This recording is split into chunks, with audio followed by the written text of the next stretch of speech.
Asmongold has called out the friends of Emiru for not defending her and not standing next to her when she needs them. He talks about how politics has become a religion now.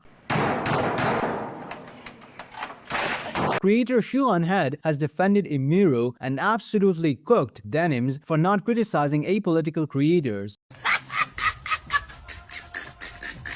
So, let's begin with the Emiru backlash. A streamer says she doesn't want to talk about politics on her channel. That's it, that's the crime, and the orbiters react like she detonated a nuclear device.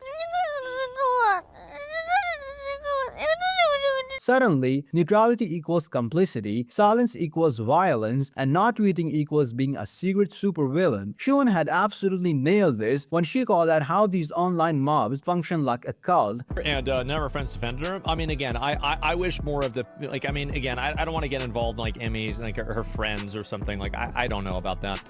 I don't want to talk about it a lot for obvious reasons. I know them. But, like, overall, I do think that a lot of them should have defended her. I guess I should say that. There are only two categories: people who repeat the approved script and Nazis. The reason why everything is Nazis is because that's the only thing inside of American schools that you learn about that's bad. There is no third option. You can be left-wing, apolitical, progressive, neutral, it doesn't matter. So you don't really learn about Pol Pot, you don't learn about Stalin, you don't learn about Pinochet, you don't learn about any of these other crazy people. And so the one thing that you do learn about is Nazis. So that's the reason why everything is Nazis. It's because that's the only thing that people know about. If you don't chant the slogan on command, congratulations, you've been promoted to enemy number one. I mean, I think they should have defended her, and I didn't like the fact that they didn't come out and say that.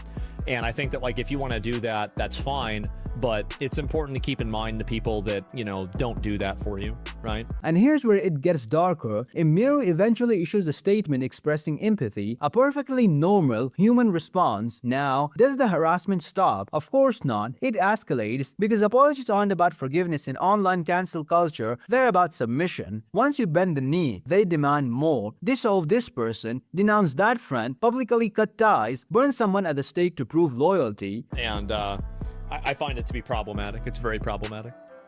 So yeah, those are not friends. I mean, I definitely wouldn't look at things the same way. If that was me, I would not look at things the same way after that at all. One viewer said, if anything, Denims and Hassan are trying to do that by launching this hate campaign against her to encourage her friend circle to distance themselves. This is where Asmongold's point hits hard. Politics online isn't discussion anymore, it's religion. It has commandments, heretics, rituals, and excommunication. The goal isn't persuasion, it's domination. And that's why these mobs never accept statements like, I disagree, or I don't want to talk about this. Those answers threaten the system. You know who doesn't do political content?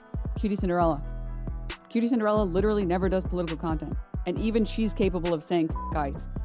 What about Senna? You don't have to be a political creator to recognize that it's not hard to say, ice. You don't have to be a political content creator to say the line. All your other friends are saying the line, Emiru. Why aren't you saying the line, Emiru? If someone can exit happily outside the ideology loses power. And the most ironic part, these same people scream about thinking for yourself while demanding everyone think exactly like them. Having politics shoved down our throat. So a lot of— Well, that's the thing, is, like, a lot of people think that they have to inject their politics into everything because they think that anybody who is able to live a life without basically constantly being fed their propaganda will not believe what they say. The moment someone actually does things independently, they're attacked, dehumanized, and swarmed. NPC behavior calling other NPCs will never not be funny. So they have to inject their propaganda and their viewpoints into everything so nobody can escape from it. That's the reason why they do it. It's their religion. Yeah, it is their religion. People have replaced religion with political dogma, primarily. And I think this has happened, especially in Western cultures. On the other hand, Casey Tron, the former booby streamer, is also trying to criticize Emiru. She is literally a living example of don't do drugs for kids. Even the people who do drugs, they should learn from her. And if they don't want their future to be like this, then they would stop immediately. So, what is the lesson here? It's simple. The outrage machine doesn't want accountability. growth, or understanding. It wants obedience. The moment you realize that everything makes sense, the harassment, the shifting goalposts, the endless purity tests, if you're a creator, the worst thing you can do is apologize to a mob you don't agree with, because it will never be enough. And if you're a viewer, understand this: disagreement is not evil, neutrality is not violence, and enjoying content without political sermons don't make you a villain. Watch this video next, and don't forget to like and subscribe. Cheers!